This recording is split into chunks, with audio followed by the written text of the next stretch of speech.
Queridos irmãos e irmãs, nesta noite queremos apresentar as intenções pelos falecidos Suni Rissa Aramaki, 1 mês de falecimento, e Fernando Noburo Miyake. Também Delza Franco Correia, falecida hoje no final do dia. Pedidos de saúde por Edna Meneghel de Souza e José Roberto de Souza. Pelo nascimento de Catarina, ação de graças. Pela saúde de Lídia Paca, Célia Nunes, Célio Augusto Nunes, Maria Nunes Burati. Em ação de graças também pelos aniversários de Mateus Shimura, 17 anos, Mário Gato, 54 anos, Rafaela Nunes Gomes, 11 anos, por Kátia e pela recuperação de saúde de Ítalo. Que bom que nos encontramos neste primeiro domingo do mês de maio, mas 4º domingo da Páscoa. Isso quer dizer que estamos iniciando não só um novo mês, mas um mês todo especial. O mês de maio, como é sabido na tradição da igreja, é o mês dedicado a Nossa Senhora, o mês das mães, o mês em que o Papa Francisco nos pede de modo mais intenso a oração do Santo Terço. E talvez vocês estejam perguntando, né? Frei, mas vai ter Dia das Mães ou não vai? Né? Primeiro que para ter Dia das Mães não precisa haver uma data no calendário, né? Todo dia Dia das Mães, todo dia Dia dos Pais. E é óbvio que todos nós gostamos de, nessas ocasiões, manifestar ainda mais o nosso amor, o nosso carinho pelos nossos pais, ou rezar pelos pais e mães já falecidos. Independente de saber se o comércio vai estar aberto ou não, o que nos importa saber é que este mês é sim consagrado a Nossa Senhora, a Mãe das Mães, a mãe que nos ensina a amar o seu filho em primeiro lugar, e que se tornou modelo para todas as outras mães. Então não criemos essa angústia, né? Como eu vi muita gente já preocupada, como fazer isso? Calma, né? A Mãe das Mães, que é Nossa Senhora, vai saber sim nos orientar, vai saber bem vivermos esse período, e mesmo que talvez o contato seja ou reduzido ou quase impossível nesse momento, haverá outros momentos. Como eu disse, todo dia é dia e oportunidade de agradecermos a Deus pelos nossos pais, pelas nossas mães, ou rezarmos também por aqueles que já faleceram. E nesse 4º domingo da Páscoa, como vocês perceberam, nós antes da Santa Missa tivemos a Hora Santa. Por quê? Porque hoje também é o assim chamado Domingo do Bom Pastor. Essa imagem sobre a qual Jesus se revela, também se mostrando aos seus apóstolos, sendo o bom, o belo pastor, que é uma imagem que inclusive já era muito recorrente nos livros do Antigo Testamento, na mentalidade do povo de Israel. É óbvio que o pastor, a gente tem que entendê-lo sim, como aquele homem que cuida no campo da sua criação, do seu rebanho. Entretanto, esse exemplo foi sendo sempre aplicado também a outros, a todo aquele que tinha a responsabilidade de conduzir outros. Por exemplo, os governantes, os reis, os imperadores. Toda pessoa dentro da cultura do povo judeu que tinha uma responsabilidade grande sobre os outros, também era visto como um pastor. Entretanto, o próprio Jesus diz, não é, que há uma diferença entre pastores e ladrões do rebanho. Interessante a gente notar, né, neste capítulo 10, o capítulo 10 de João, a comparação que ele faz entre o bom pastor, aquele que, não é, tem as suas características, e o mau pastor, a quem ele chama de ladrão.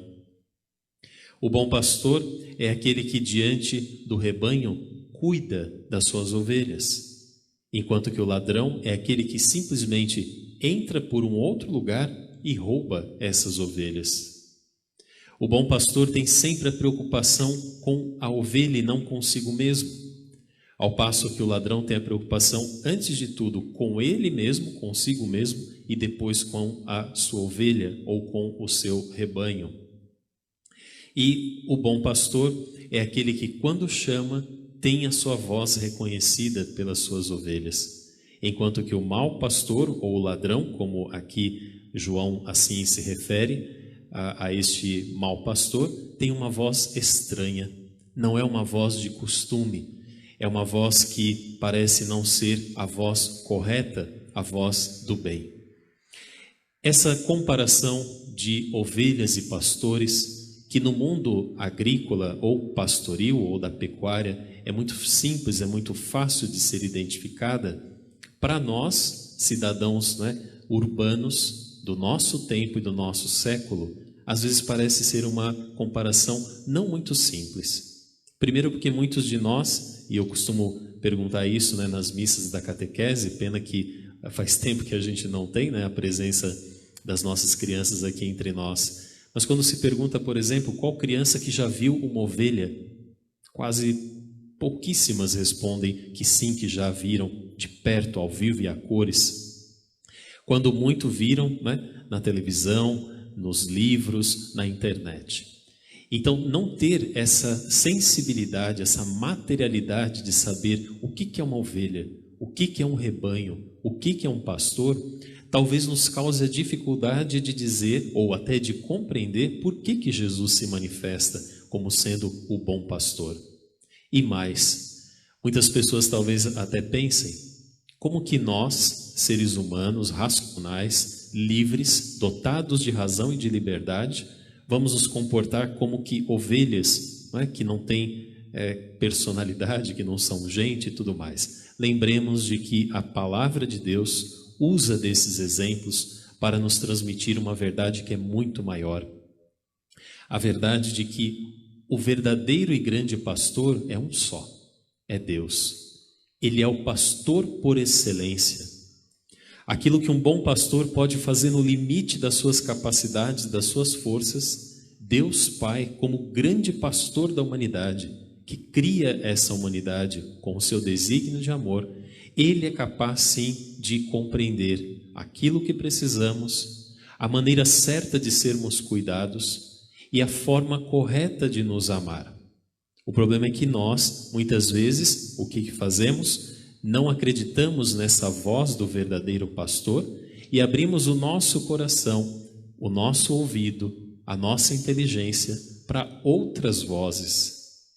Acabamos com tanta facilidade deixando muitas vezes aquele caminho que aprendemos da nossa família, o caminho da catequese, por exemplo, dos bons testemunhos, de verdades e lições de vida que valem muito mais do que um diploma, do que uma faculdade, porque achamos que o correto é sermos independentes, autônomos e pensarmos a partir das nossas convicções, quando na verdade o próprio Senhor se revela a nós como caminho, verdade e vida. Não porque nós sejamos seres sem razão, mas pelo contrário, a nossa verdadeira razão, a nossa verdadeira busca da verdade só vai estar plena quando nós nos encontrarmos com aquele que nos deu a vida, o verdadeiro pastor. E a igreja é símbolo deste pastoreio, que hoje é exercido através da hierarquia da igreja, na figura dos nossos bispos, a começar, é claro, por aquele que preside os outros bispos, aquele que preside as igrejas na caridade, que é o bispo de Roma, o Papa Francisco, mas numa sintonia perfeita entre os bispos, os padres, os diáconos que compõem o assim chamado clero, a hierarquia da igreja, mas não só. Todo batizado que assuma verdadeiramente o seu batismo, ele também é chamado a ser parte desse pastoreio, a exercer o pastoreio como Jesus, bom pastor, o exerce, dentro da sua vocação específica, é óbvio. E não sei se vocês já perceberam como que a nossa igreja chama os seus grupos sempre pelo nome de pastoral. Pastoral da acolhida, pastoral da música, pastoral da catequese, pastoral do batismo e por aí afora.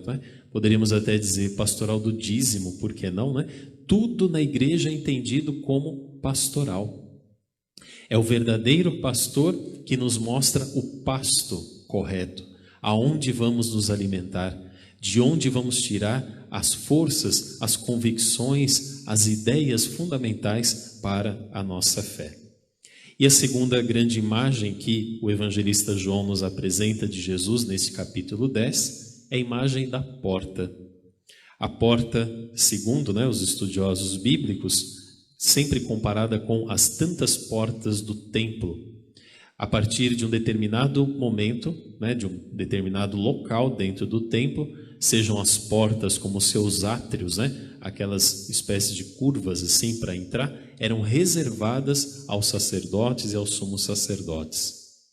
Quando Jesus se apresenta como sendo a porta que realmente leva à vida, ele mostra que a sua porta não significa apenas a porta física, a porta de um templo, mas significa uma possibilidade de vida, uma escolha, um caminho que nós podemos fazer que muda, sem dúvida alguma, toda a nossa vida. E isso nós percebemos também, se nós olharmos de maneira muito franca, muito sincera, hoje no mundo, olhando a igreja como essa grande porta. Quantas pessoas que não são cristãs, talvez não tenham tido a oportunidade de conhecer Jesus da maneira como nós o conhecemos, mas que se identificam com seus valores, que trabalham no mundo principalmente em busca da justiça, da paz e do bem, que são os grandes valores que norteiam a pregação de Jesus.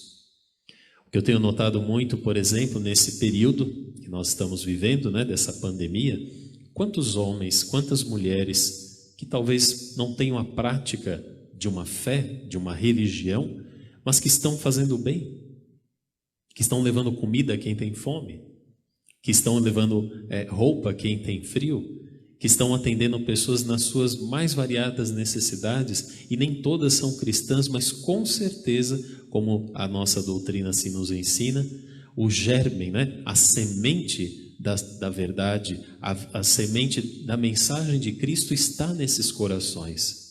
Muitas vezes o que falta serem essas pessoas talvez serem atraídas para essa porta que é a igreja. E aí vem o segundo momento da nossa reflexão. Não adianta atrairmos essas pessoas se as nossas portas na igreja são verdadeiras barreiras. Não. O Papa Francisco, desde o início do seu pontificado, tem insistido muito que as nossas igrejas não sejam pedágios, Pedágio é o quê? Para você chegar num determinado lugar, você tem que ir pagando pedágio. Se você não tiver dinheiro, você não segue a viagem. Às vezes nós temos a ideia de que as nossas regras, que têm que existir, que têm que ser bem claras, mas às vezes nós colocamos tantos empecilhos para quem quer ser cristão. Para quem, por exemplo, gostaria simplesmente de participar de uma Santa Missa, de começar a se sentir parte de uma comunidade? Não. Primeiro nós mostramos o que não pode para depois dizer o que pode. A atitude de acolhida é outra. A atitude de acolhida é dizer: a igreja está de portas abertas para você, dentro da sua limitação, caso a caso, situação por situação. Mas o nosso Deus não é um Deus que fecha as portas, pelo contrário, Ele as mantém abertas, convidando todos a passar por ela.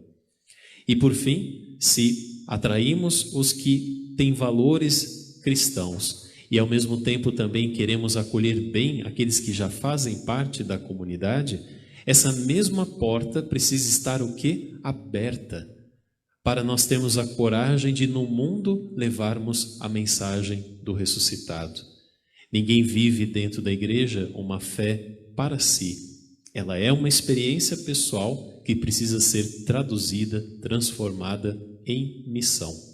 É por isso que o Domingo do Bom Pastor é celebrado no tempo da Páscoa, para não nos esquecermos do mandato de Jesus, ir ao mundo e levar o Evangelho, batizando, fazendo discípulos dessa Santa Igreja. E aqui termino recordando: todos nós somos pastores, de um jeito ou de outro.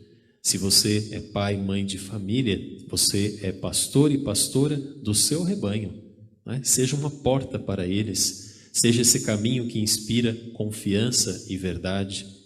Se você tem pessoas subordinadas a você no trabalho, seja onde for, eu sei que hoje é um grande desafio, né, no mundo do trabalho, como ser um líder que acompanha, que está junto, mas ao mesmo tempo fazer as coisas acontecerem. Seja como for, você também é pastor dessas pessoas que estão a ti confiadas. Dê o testemunho, dê o primeiro passo, mostre o exemplo e com certeza o teu rebanho será cada vez mais unido e ouvirá a verdadeira voz, que é a voz do único e bom pastor. Que assim seja. Amém. Louvado seja o nome de nosso Senhor Jesus Cristo.